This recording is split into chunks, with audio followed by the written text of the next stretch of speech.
अच्छा, अब देखो बच्चों, सॉल्यूशन हम किसको बोलते हैं? सॉल्यूशन हम हर उस पॉइंट को बोलते हैं, उस कोऑर्डिनेट को बोलेंगे इस केस में जो इस इक्वेशन को सेटिस्फाई करे, जो इस इक्वेशन को सेटिस्फाई करे। ठीक है, तो देखो मैं 9th के बच्चों को बहुत एग्जैक्ट तरीके से करवाता हूं पहले से। देखो, जो स्ट्रेट लाइन होती है ना, उसकी इक्वेशन ये होती है y equal to m x plus c. ठीक है, ये स्ट्रेट लाइन की इक्वेशन होती है, समझ में आ रहा है? ये लीनियर इक्वेशन है, तो ये स्ट्रेट लाइन की इक्वेशन है। कैसी है? स्ट्रेट लाइन की इक्वेशन है। ठीक है, और अभी इसका ग्राफ भी ड्रॉ करते हैं। देखो, आप धीरे धीरे समझना, तब आपको समझ में आ जाएगा, तो आपको बता दूंगा कि सॉल्यूशन से क्या मतलब है इसका। ठीक है, तो देखो ऐसे लेते हैं, ऐसे पॉइंट ही लेते हैं।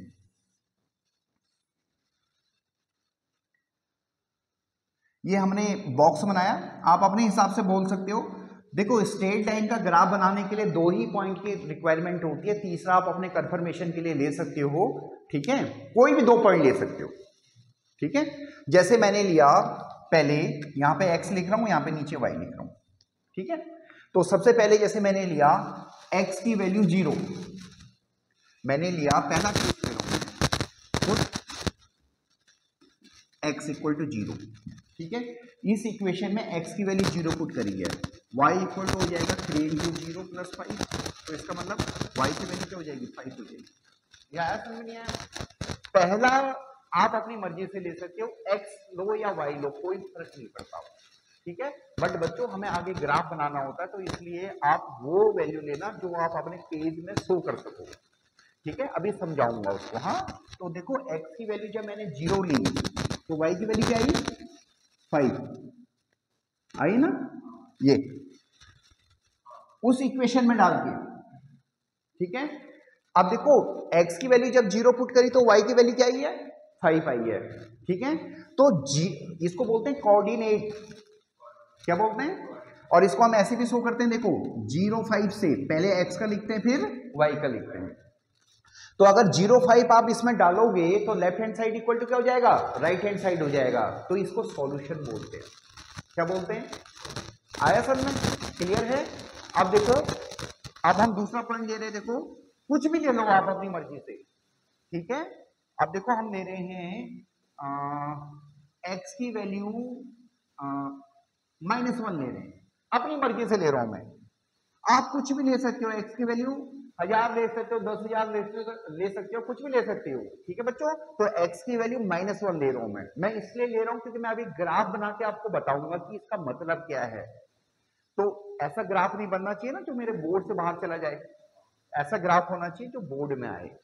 ठीक है, तो मैंने x की वैल्यू -1 ली है। ठीक है, हम कोई भी वैल्यू ले सकते हैं, मैंने फिर कहा कोई भी वैल्यू ले सकते हैं हम। तो x की वैल्यू जैसी -1 ली, तो y की वैल्यू हमें निकालनी होती है। 3 इंटू -1 प्लस 5 यानी -3 प्लस 5, -3 प्लस 5 यानी 2 हो गया। समझ में आ रहा है नहीं आ रहा है? तो अगर मैं x की वैल्यू -1 लूं तो y की वैल्यू कितनी आई है? 2 आई है। You got my point? अगर आप यहां पे पुट करोगे, देखो y की वैल्यू 2 पुट करोगे तो राइट हैंड साइड में भी वैल्यू 2 ही आ जाएगी। ठीक है, तो ऐसी कोई भी वैल्यू बच्चों जो लेफ्ट हैंड साइड को राइट हैंड साइड के बराबर कर दे, उसको हम इस इक्वेशन का सॉल्यूशन बोलेंगे। कोई भी ऐसी 2 वैल्यू जो लेफ्ट हैंड साइड को राइट हैंड साइड के बराबर कर दे, उसको हम क्या बोलेंगे? इस इक्वेशन का सॉल्यूशन बोलेंगे। समझ में आया? तो जैसे 2 सॉल्यूशन तो हमने निकाल दिए, ऐसे हम और भी निकाल सकते हैं। देखो, अब देखो थर्ड सॉल्यूशन निकाल लो। x की वैल्यू कुछ भी मान लो, -2 मान लिया हमने। ठीक है, तो x की वैल्यू -2 पुट करते क्या हो जाएगा? y इक्वल टू 3 -2 प्लस 5 यानी -6 प्लस 5 यानी -1। समझ में आ रहा है नहीं आ रहा है? अगर x की वैल्यू हम -2 पुट करें तो y की वैल्यू क्या आ जाएगी? -1। यू गॉट माई पॉइंट ना? समझ में आ रहा है? तो ऐसे हम x की कुछ भी वैल्यू डाल सकते हैं, प्लस इनफाइनाइट से लेकर माइनस इनफाइनाइट तक, और उसके करस्पॉन्डिंग y की कुछ ना कुछ वैल्यू जरूर आएगी। इसका मतलब इस इक्वेशन के सॉल्यूशन कितने हैं? इनफाइनाइट है। ठीक है, और वैसे भी बच्चों आप देखो सॉल्यूशन क्या होता है, देखो ये 10th के लिहाज से भी इंपॉर्टेंट है, यही टॉपिक 10th में भी आएगा। अब देखो, ये देखो इसको ग्राफ पे शो कर रहे हैं हम। देखो ये 1 है, ये 2 है, ये 3 है, ये 4 है, ये 5 है, ये आपको पता होंगे। ये -1 है, ये -2 है, ये -3 है, नीचे को -1 है, -2 है, 1 है, 2 है, 3 है, 4 है, ये y एक्सिस है, ये x एक्सिस है। x की वैल्यू 0, y की वैल्यू 5, 5 पे बना लो, एक 6 भी बना लो, ये रहा पॉइंट। x की वैल्यू -1 और y की वैल्यू 2, x की वैल्यू -1 और y की वैल्यू 2, देखो ये वाला पॉइंट है, समझ में आ रहा है? ये दो पॉइंट मिल गए ना, इनको मिला दो, ये ग्राफ बन गया। क्या बन गया? ग्राफ बन गया।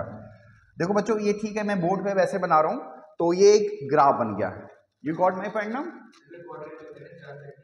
हाँ, वो क्वाड्रेंट होते हैं, ये फर्स्ट क्वाड्रेंट, ये सेकंड, ये थर्ड, ये फोर्थ। ठीक है, क्लियर है? तो ये ग्राफ बन गया। ये कैसा ग्राफ बनता है? स्ट्रेट लाइन बनता है। तो हर पॉइंट जो स्ट्रेट लाइन पे होगा, हर पॉइंट जो स्ट्रेट लाइन पे होगा वो इसका सॉल्यूशन है, समझ में आ रहा है? और ये लाइन तो इनफाइनाइट है, तो पॉइंट्स भी कितने होंगे? इनफाइनाइट होंगे। तो सॉल्यूशन कितने हुए इसके? कठिन है कि आसान है? कैन यू एक्सप्लेन कि इसके इनफाइनाइट सॉल्यूशन क्यों है? क्योंकि it is a straight line, every point on straight line is a solution of this equation. You got my point now? आ रहा, समझ में नहीं आ रहा है? ठीक है, क्लियर है? तो इस इक्वेशन के सॉल्यूशन कितने हैं? इनफाइनाइट हैं। ठीक है, देखो अगला क्वेश्चन देखो बच्चों, अगर पहला क्वेश्चन समझ में आ गया होगा तो आपको ये भी आ जाएगा समझ में। इसके 4 सॉल्यूशन बताने हैं, ठीक है? और जरूरी नहीं है वो 4 सॉल्यूशन आपके एनसीईआरटी से मैच करे, क्योंकि ये स्ट्रेट लाइन की इक्वेशन है और स्ट्रेट लाइन के कितने आंसर हैं? इनफाइनाइट हैं। You got my point now? कोई दिक्कत है? ठीक है, तो हमें इसे प्लॉट तो करना नहीं है, अगर आपसे तो आप कोई भी ले लीजिए। देखो हमने बड़ा सिंपल लिया, पहले x की वैल्यू 0 ली, ठीक है? x की वैल्यू 0 पुट करी, देखो इसमें तो ये आ जाएगा 2 into 0 plus y equal to 7, और ये तो 0 हो जाएगा, इसका मतलब y की वैल्यू क्या हो जाएगी? 7। ठीक है, तो अगर मैं x की वैल्यू 0 लूं तो y की वैल्यू क्या आ जाएगी? 7। ठीक है, तो एक सॉल्यूशन तो ये हो गया। अब दूसरा सॉल्यूशन देख लो, आप अपनी मर्जी से कुछ भी ले सकते हो। आप पहले y की वैल्यू भी ले सकते हो, जैसे मैंने लिया y की वैल्यू 3 ली, ठीक है? तो आप देखो यहाँ पे y की वैल्यू सब्स्टिट्यूट करो, 2x plus 3 equal to 7, 2x equal to 7 minus 3 that is 4, और x की वैल्यू आ जाएगी 4/2 दैट इज 2। समझ में आ रहा है? तो अगर मैं y की वैल्यू 3 लूं तो x की वैल्यू क्या आ रही है? 2 आ रही है। गॉट माय पॉइंट ना? देखो कोई भी वैल्यू जो इस इक्वेशन को सेटिस्फाई करे वो आंसर है, और ऐसे कितने आंसर हैं? इनफाइनाइट आंसर हैं। ठीक है, अब देखो अगला पॉइंट देखो, अगर मैं y की वैल्यू क्या लें यहाँ पे, -1 ले लेता हूँ, कुछ भी ले सकते हो बच्चों, फ्रैक्शन में भी आंसर आ सकता है। ठीक है, देखो पहले y की वैल्यू -1 ले लेते हैं, 4 सॉल्यूशन बताने हैं आपको। y की वैल्यू -1 ले लेते हैं, तो ये बना 2x -1 इक्वल टू 7, यहां से बना 2x equal to 7 plus 1 that is 8, और x की वैल्यू बना 8/2 दैट इज 4। ठीक है, अगर y की वैल्यू मैं -1 लूं तो x की वैल्यू कितनी आ जाएगी? 4 आ जाएगी। गॉट इट ना? हम फ्रैक्शन में भी ले सकते हैं, कोई ऐसा इशू नहीं है। अगर मैं y की वैल्यू 0 लूं, y की वैल्यू 0 लूं, ठीक है, यहाँ पे देखो तो x की वैल्यू आ जाएगी, देखो 2x plus 0 equal to 7, 2x equal to 7, और x की वैल्यू आ जाएगी 7/2। अगर मैं y की वैल्यू 0 लूं तो x की वैल्यू आ जाएगी 7/2, 3.5।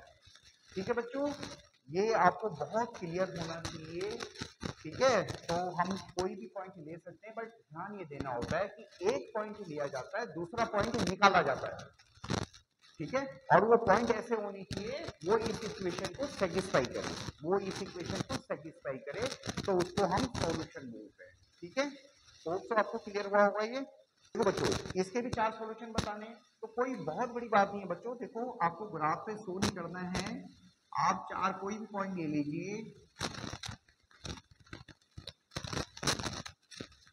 ये टेबल बनेगी आपके ऐसे, एक जगह x एक जगह y ले लो। ठीक है, सबसे पहले देखो मैं क्या ले रहा हूँ, x की वैल्यू 0 ले रहा हूँ। ठीक है, तो ये हो जाएगा पाई इंटू 0 और y इक्वल टू 9। x की वैल्यू क्या ले रहा हूँ मैं? 0 ले रहा हूँ, तो y की वैल्यू कितनी आई मेरे पास? 9 आई। आया नहीं आया समझ में? ठीक है, एक सॉल्यूशन ये हो गया।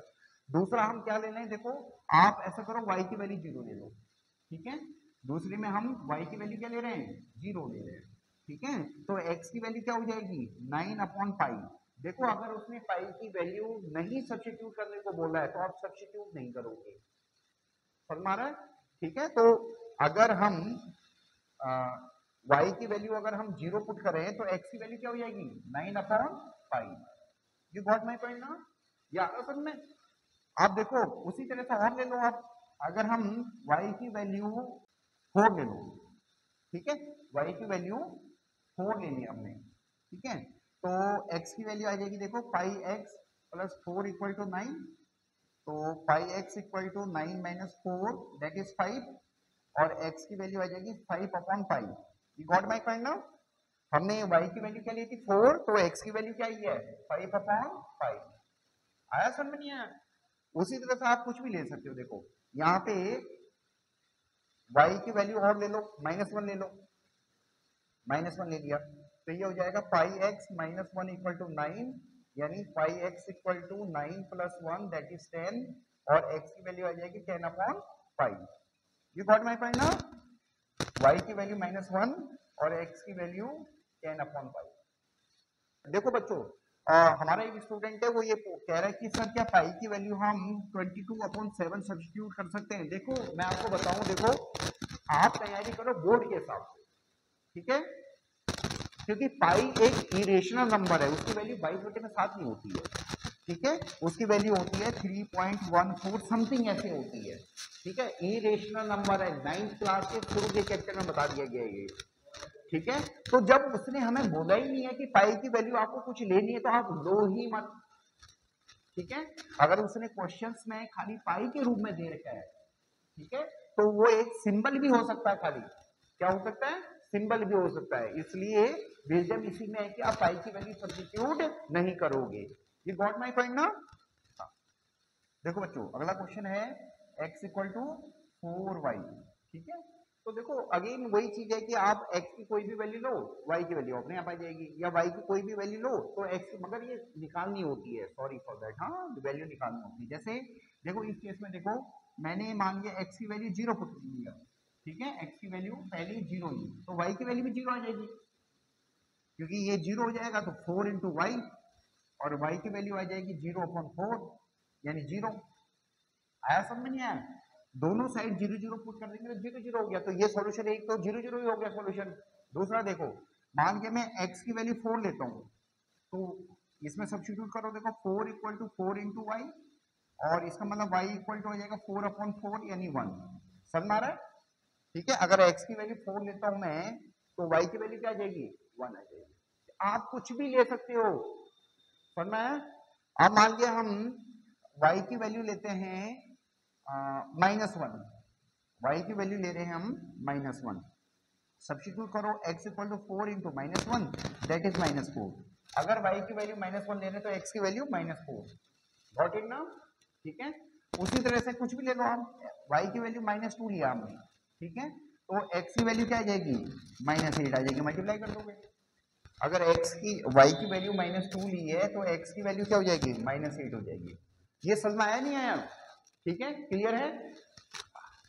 सभी बच्चों को एक बार मैं बहुत रिपीटेड बोलना चाह रहा हूँ, जरूरी नहीं है कि एनसीईआरटी से आपका आंसर मैच करे, क्यों, क्योंकि ये स्ट्रेट लाइन होती है। क्या होती है बच्चों, स्ट्रेट लाइन होती है, और स्ट्रेट लाइन के कितने सॉल्यूशन होते हैं, इनफाइनाइट सॉल्यूशन होते हैं। इनफाइनाइट समझ रहे हो ना, मैथ को रट्टाफिकेशन नहीं करना है, समझना है, ठीक है। देखो बच्चों अगला क्वेश्चन है, ये हमें इक्वेशन देने की, देखो, और हमें चेक करना है कि ये पॉइंट क्या इसके सॉल्यूशन है या नहीं है। देखो बहुत आसान है, पहले पॉइंट को चेक कर रहे हैं, देखो इधर आराम से देखो, x की वैल्यू क्या है 0, क्या है 0, और y की वैल्यू क्या है 2, ठीक है।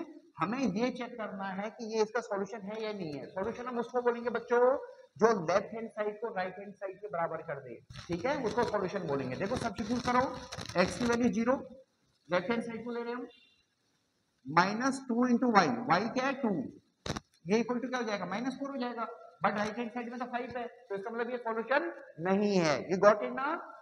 सेकंड वाला पार्ट को देखो, x की वैल्यू क्या है, आगे वाला होता है 2, और y की वैल्यू क्या है 0। समझ में आ रहा है, क्या ये सॉल्यूशन है। देखो x की वैल्यू 2 पुट करो, y 2 इंटू 0 कितना आ गया 2 आ गया, गॉट माई पॉइंट ना। तो राइट हैंड साइड में क्या है 5, लेफ्ट हैंड साइड में क्या है 2, तो इसका मतलब ये तो सॉल्यूशन नहीं है, ये भी सॉल्यूशन नहीं है। ये गॉट माय पॉइंट। अब थर्ड वाले पॉइंट को चेक करो, देखो 4 0, x की वैल्यू क्या लेंगे हम 4, y की वैल्यू क्या लेंगे हम 0। पहला वाला x होता है, दूसरा वाला y होता है, ठीक है।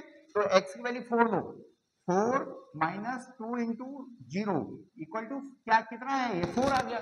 तो इसका मतलब थर्ड वाला भी सॉल्यूशन नहीं है। ये आ रहा नहीं आ रहा सब में, ठीक है। इसको एक बार मिटा देता हूं। अब देखो फोर्थ वाले को चेक करो, देखो अंडर रूट में ये देखो x की वैल्यू क्या आ जाएगी इसमें √2 और y की वैल्यू क्या आ जाएगी 4√2। क्या ये सॉल्यूशन है? देखो यहाँ पे सब्स्टिट्यूट करो, x की वैल्यू √2 माइनस 2 इंटू y की वैल्यू है 4 इंटू √2, समझ में आ रहा है। तो ये √2 माइनस 8√2 नहीं, ये आ जाएगा माइनस 7√2। 8√2 में से एक √2 गया तो माइनस 7√2। इसका मतलब ये भी लेफ्ट हैंड साइड को राइट हैंड साइड नहीं कर पाया है, ये भी सॉल्यूशन नहीं है। ये गॉट माय पॉइंट ना। और लास्ट वन देखो 1 1 देखो, ठीक है। x की वैल्यू क्या है 1 और y की वैल्यू क्या है 1, ये गॉट माय पॉइंट ना। x की वैल्यू 1 पुट करो, y की वैल्यू भी 1 पुट करो, कितना आ गया 1 माइनस 2 माइनस 1, ये भी नहीं कर पाया। इसका मतलब कोई भी इसमें से सॉल्यूशन नहीं है। ये गॉट माय पॉइंट ना, क्लियर है। लास्ट देखो, लास्ट क्वेश्चन है, इसमें वो हमें ये कह रहा है कि हमें k की वैल्यू निकालनी है सच दैट कि x इक्वल टू 2 और y equal to 1 is a solution of this equation. समझ में आ रहा है? सॉल्यूशन क्या होता है? जो लेफ्ट हैंड साइड को राइट हैंड साइड के बराबर कर देता है। ये गॉट माय पॉइंट ना। तो यहाँ पे देखो x और y की वैल्यू सब्स्टिट्यूट करके देखो, x की वैल्यू है 2 और y की वैल्यू है 1 इक्वल टू k। ये गॉट माय पॉइंट। तो ये आ जाएगा 4 + 3 इक्वल टू k। इसका मतलब k की वैल्यू कितनी आई है 7। ये गॉट माय पॉइंट ना। अगर k की वैल्यू 7 होगी तो x इक्वल टू 2 और y इक्वल टू 1 इस इक्वेशन का सॉल्यूशन हो जाएगा। आया समझ में? नहीं आया? क्लियर है? तो होप सो सभी बच्चों को समझ में आया होगा। अगर कोई प्रॉब्लम हो तो आप कमेंट कर सकते हो।